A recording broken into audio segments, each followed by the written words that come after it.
Fala, meu lindo, minha linda, não seja precipitado, ou o preço de ser precipitado.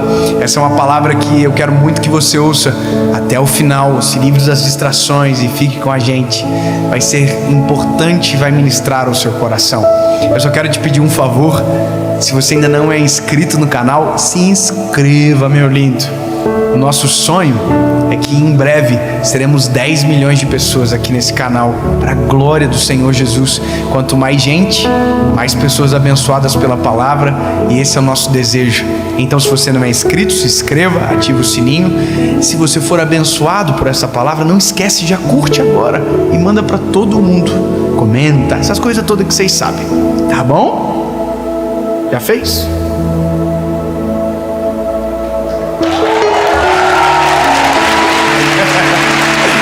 Vambora!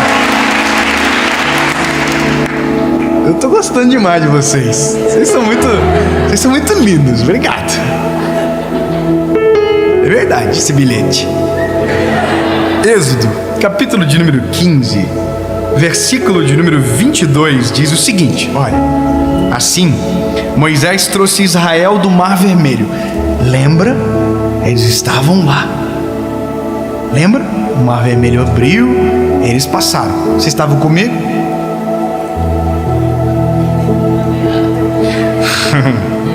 E eles saíram para o deserto de Sur. E foram 3 dias pelo deserto e não encontraram água. Não encontraram. Aí, quando chegaram a Mara, não puderam beber as águas de Mara, porque eram amargas. Por isso o nome foi chamado Mara. E o povo murmurou contra Moisés, dizendo: o que beberemos? E ele clamou ao Senhor, e o Senhor lhe mostrou uma árvore que, quando ele lançou nas águas, se tornaram doces.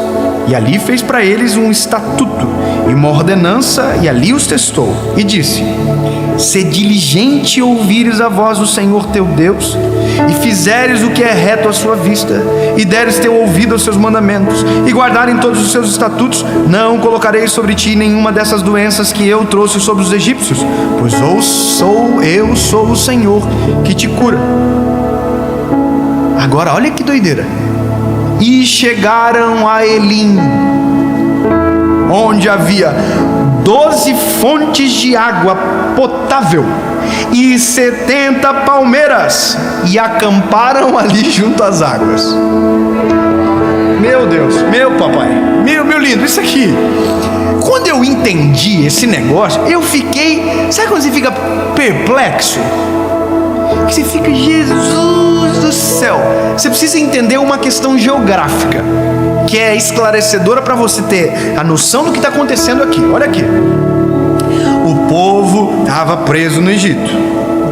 O povo foi liberto do Egito. O povo passou o Mar Vermelho. E agora o povo estava no deserto. Fechou? Indo para onde? Canaã. Mas agora, olha que interessante. A escassez do deserto, ela é natural. O deserto não é um lugar onde você tem comida em abundância, água em abundância. Não, o deserto é um ambiente de teste. O deserto é um ambiente de provação. O incrível é pensar que esse povo andou 3 dias nesse deserto. 3 dias. 3 dias, se você olhar de maneira geográfica de onde eles saíram para onde eles chegaram, significa que eles andaram 160 quilômetros. Só que eles estavam extremamente reclamões, porque parece que essa era uma característica do povo. Nossa, eles estavam todos enfurecidos. Tem que encontrar água, tem que encontrar água. Aí são precipitados. Sabe o que eles fizeram? Tomaram a água de Mara. E é Mara porque a água era amarga, por isso esse é o nome. Aí a Bíblia diz que eles tomaram da água. A água é amarga. E reclamaram com Moisés: olha só, nós estávamos no Egito, pelo menos lá tinha água, porque no Egito tinha água em abundância mesmo. Lá tinha água, olha que absurdo. A gente está aqui agora tomando água amarga no meio do deserto. E aí o Moisés: oh meu Deus, chatos, já estão incomodando no terceiro dia. E aí Moisés ora. E aí Deus diz para Moisés: olha, Moisés, faz o seguinte, pega aquele pedaço de árvore e coloca sobre a água vai ficar doce, você vai dar de beber para o povo, mas fala para eles que aquilo que veio sobre o Egito não vai vir sobre eles, só que eles têm que me obedecer, eles têm que parar com essa palhaçada de reclamação toda hora. É passagem, vai para o destino. E aí Moisés fala para o povo: gente, olha aqui, se vocês obedecer, nenhuma maldição que sobreveio sobre o Egito vai vir sobre vocês, mas os olhos de vocês têm que estar fixados no Senhor. Então, pelo amor de Deus. Aí olha que doideira, beleza, eles receberam a palavra, tomaram água doce e andaram até um lugar chamado Elim. Agora a irritância acontece aqui. Sabe quantos quilômetros Elim fica de Mara? Quantos vocês acham? Eles andaram 160 quilômetros até chegar em Mara para tomar água salgada, amarga. Sabe quantos quilômetros de Mara até ali? Você não vai acreditar. 13 quilômetros. O quê? 12 águas de fontes e 70 palmeiras a 13 quilômetros. Mas porque foram precipitados, pararam em Mara para tomar água amarga. Eles andaram 3 dias. Se continuassem andando mais 1 hora, teriam chegado no melhor lugar que poderia existir no meio daquele lugar. Um lugar chamado Elim, cujo significado é árvores. Eles sairiam de Mara, águas amargas, para um lugar chamado Elim, árvores.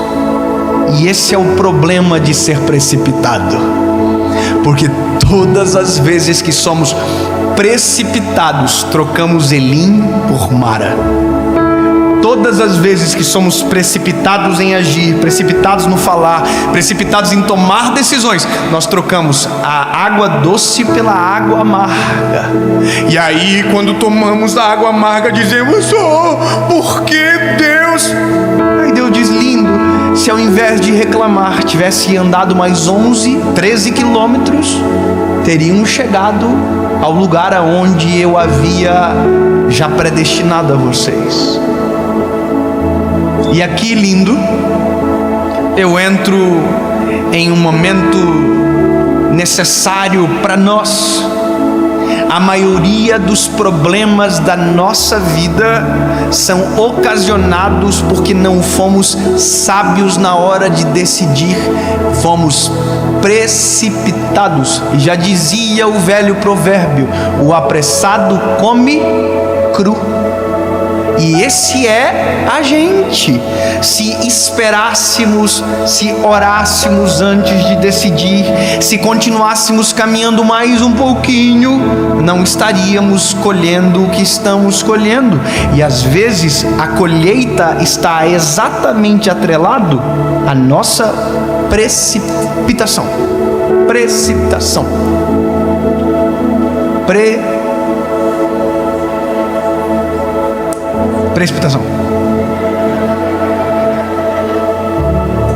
Precipitação.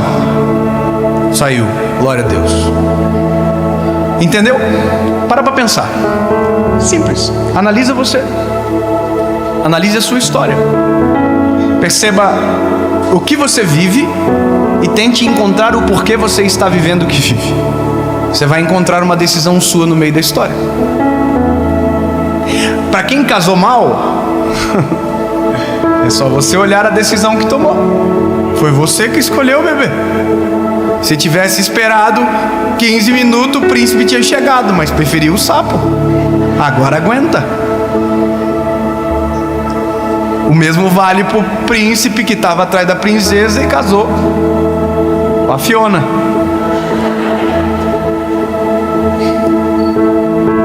Na vida tudo é assim.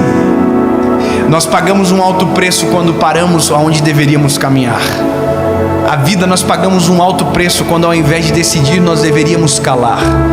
Todas as vezes que nos precipitamos passamos vergonha. Isso é comum, isso é natural. Só que isso parece que não nos ensina.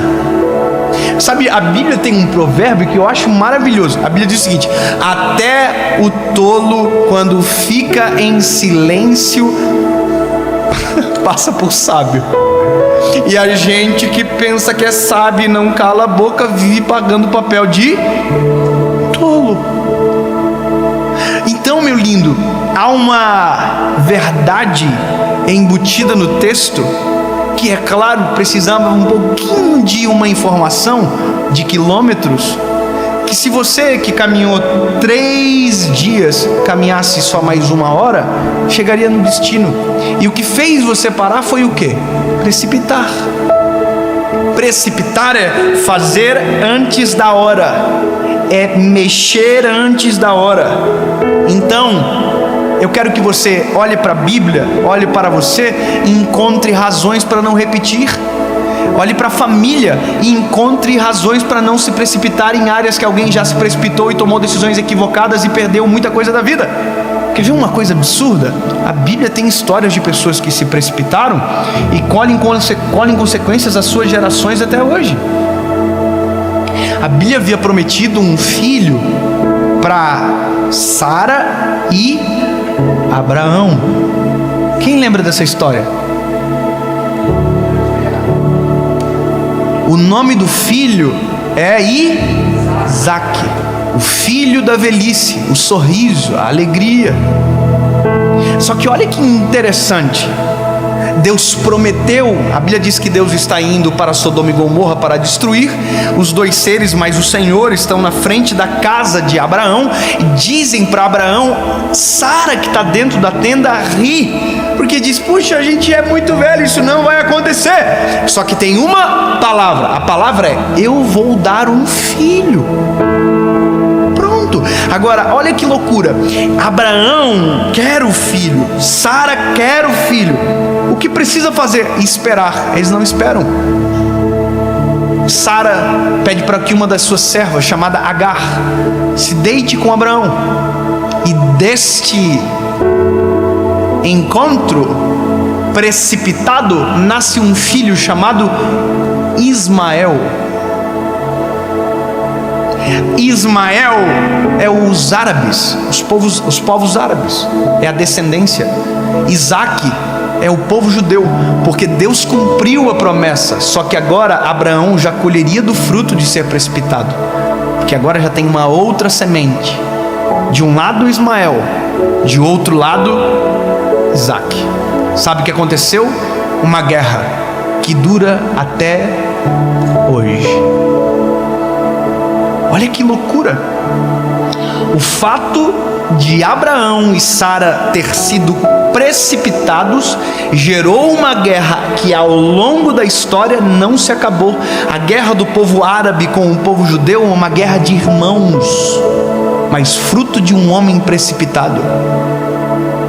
Nós chamamos de pai da fé, mas entenda que toda ação tem uma reação. E quando somos precipitados, a reação da ação nunca será boa. Todas as vezes que falamos fora de hora, erramos. Todas as vezes que tomamos uma decisão que eu não deveria tomar, erramos. Porque o preço de ser precipitado é colher a vergonha de não esperar o tempo certo para agir. Se eu puder te dar um conselho, antes de tomar qualquer decisão, antes de fazer qualquer coisa que seja importante e que tenha o poder de mudar o seu destino, o curso da sua história, 15 minutos, pare para pensar e pergunte para o Senhor se esta é a vontade dEle. Se você fazer este exercício, simples exercício, e esperar a resposta, a sua vida muda de maneira drástica, porque ao invés de você ser precipitado, você vai viver de maneira premeditada, porque tudo Deus já planejou. E se você quiser acessar aquilo que é a vontade dEle, você precisa perguntar. Não haja sem uma resposta, mesmo que ela pareça óbvia. Eu preciso te contar algo e que mexeu comigo. Nós estamos gerando uma associação evangelística. Talvez seja o primeiro vídeo que eu falo sobre isso. Nós temos experimentado no país aonde vamos um grande número de pessoas que se convertem ao Evangelho, que se entregam a Jesus, que dizem: eu quero viver Cristo, e estão sendo transformados pela decisão. Só que entendemos que por eu ser um evangelista, eu não consigo fazer o pós, e nem devo, porque eu sou um evangelista. Mas a associação, ela nasce com um objetivo: ajudar aqueles que estão tomando essas decisões. Então nós geramos a associação está gerando como se fosse um pré-discipulado, que vai ajudar essas pessoas que tomaram a decisão a permanecer no caminho e se encontrarem em Jesus. Porque na verdade é isso que importa. No fim é tudo sobre as vidas e é tudo sobre Cristo. Não tem a ver com a gente. Então isso é a associação já está gerando. A gente tem planos audaciosos. Todo mundo que aceitar Jesus ganhar uma Bíblia de presente. É o nosso sonho, a gente está fazendo, está trabalhando, está acontecendo. Agora olha que interessante, há dias atrás eu estava atrás de um lugar para alugar ou adquirir, comprar para a associação. E agora olha que tentador, eu recebo uma ligação de uma pessoa muito próspera e de um amigo que perguntou para mim: Dave, como está a associação? Eu falei: está tudo bem, está acontecendo, tudo está pronto, tudo aprovado, Deus tem abençoado, a equipe é maravilhosa, está lindo. Ele falou: você já tem um lugar? Eu falei: eu estou atrás desse lugar. Ele me disse: encontre o lugar que eu vou dar o prédio para vocês. Eu disse exatamente igual você: glória a Deus! E eu encontrei um prédio, 3 milhões de reais. Liguei para ele e falei: irmão, é 3 milhões de reais o prédio. Ele falou: pode comprar. Eu disse igual a você: glória a Deus. A única coisa que eu não fiz foi perguntar para o Senhor. O fato de ter condições não significa que essa é a melhor decisão para se tomar. O fato de ter alguém que dê não é isso. Não pode ser isso. Esse é o problema. Quem se move pelo óbvio vive de maneira precipitada. Não é óbvio que vai acontecer. Não é óbvio. Se você quer viver o sobrenatural, nunca será óbvio, sempre será surpreendente, sempre vai ser diferente do aquilo que você criou como expectativa. Permita Deus surpreender você, pelo amor de Jesus.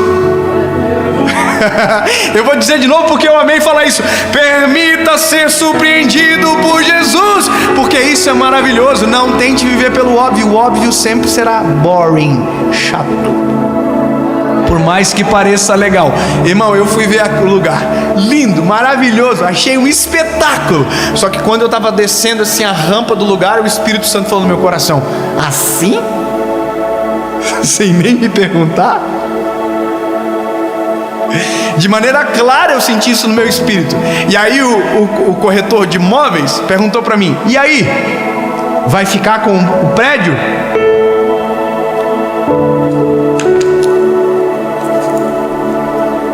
Coçando, dinheirinho para pingar na conta já.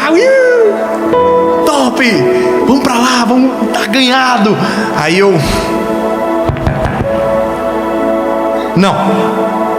não sei, cara. Como assim não sabe? Aí eu falei isso aqui: eu preciso que Deus fale comigo. Eu vou fazer uma oração e eu vou pedir uma resposta. Se Deus não me responder em 24 horas, eu não vou comprar. O corretor ficou assim: como assim? Eu dependo de Deus então? Imagina o tanto que esse corretor não deve ter orado, irmão. Fala com ele, Jesus. Fala com ele. Ah, Jesus. Só que de um outro lado eu atravessei a rua na frente do lugar, dobrei os meus joelhos. Eu sou meio doido, irmão, eu não tô nem aí pra ninguém. O que eu vou falar? Eu quero orar, preciso falar com Jesus. Dobrei o joelhinho na calçada, no meio da rua. Não no meio da rua, na calçada, senão seria atropelado. E eu falei isso aqui: Jesus, temos o dinheiro, temos o lugar, agora só falta a tua resposta. Em 24 horas, Senhor, se o Senhor não me der um sinal, uma resposta, eu não vou comprar. Amém. Falei para minha equipe, falei para o corretor e fui embora. Passou 12 horas, nada. Passou 24 horas e nada. Deus não falou. Você acha que eu comprei? Não, porque Deus não falou nada. Omissão não é resposta, ou silêncio, perdão, não é resposta, porque Deus não é omisso. Silêncio não é resposta. Silêncio é a inércia. Permaneça na inércia. O corretor me ligou. E aí? Deus falou contigo? Como que eu falo pro corretor que Deus não falou comigo? Aí eu falei para ele exatamente isso aqui. Não, Deus não falou. E se eu melhorar a condição? Aí que mora o segredo. Não tem mais a ver com o recurso, agora tem a ver com a resposta. Não tem mais a ver com o óbvio, tem a ver com o sobrenatural de Deus. Porque o meu sonho era aquele prédiozinho de 3 milhões. Vai saber o que Deus tem para frente para não ter falado nada? Ou eu creio, ou eu não creio. Por mais que não seja óbvio, eu prefiro crer. E o sentimento do meu coração, que Deus invadiu dias depois, foi: se nós estivéssemos naquele lugar, começaríamos pequenos e engessados, perto do que Deus tem para fazer. Ponto.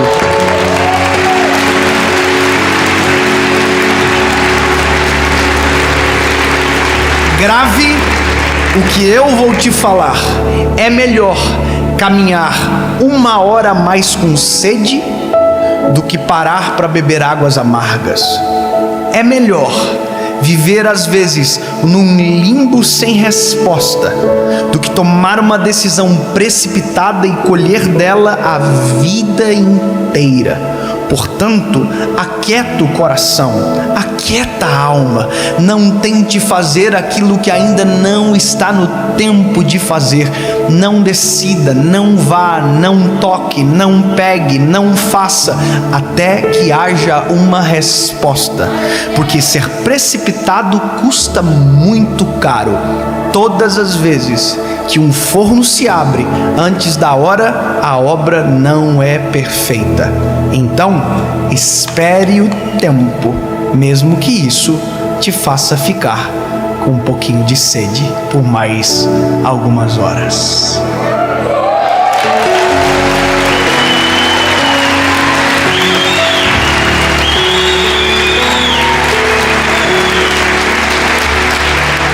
Jesus, abre os nossos olhos, Senhor.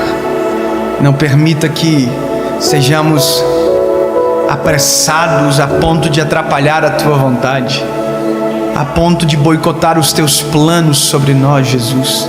Pelo contrário, abre os nossos olhos. Nós queremos a Tua vontade plena, perfeita e agradável. Esse é o nosso desejo, em nome de Jesus. Amém.